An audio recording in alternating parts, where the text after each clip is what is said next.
ti ovo, ne pašeš ovoj taktici ovoj mojoj, da što su oni malo dobri i to, znaš.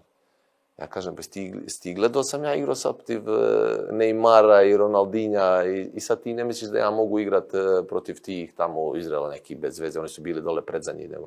Oni su već tako trebali te probleme da mi prave i onda sam ja tu rekao više, neću više se vraćam ovdje, sad sam se i posvađao i oni su me kaznili i onda sam ja otišao posle, za Tursku posle. Ali osim fudbala, dosta te obilježilo i u životu taj period kada si bio u Izraelu, tu si upoznao i suprugu, dobio si sina.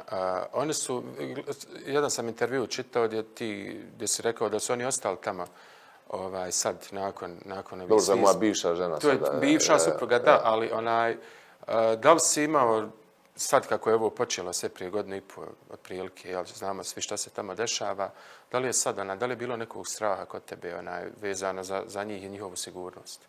Pa dobro, nije mene bilo stradanje, oni su tako, kod njih tamo, kad ti vidiš, kad ti sjediš tamo, to sve, njihova televizija priča druge stvari nego što je realnost. I ti sad ne možeš tu da pričaš s njima o tim stvarima. Ja kad kažem njima je moguće šta se dešava tamo u Gazi, djeca ginu, sve bombarduju tamo, a oni odmah kažu pa i oni nas. Oni znači u te žrtve ulaze, a oni uopšte nikakav tamo problem nemaju. Oni sve normalno žive, a kad ti vidiš tamo, to je, ljudi nemaju ni vode, ni ništa nemaju skoro.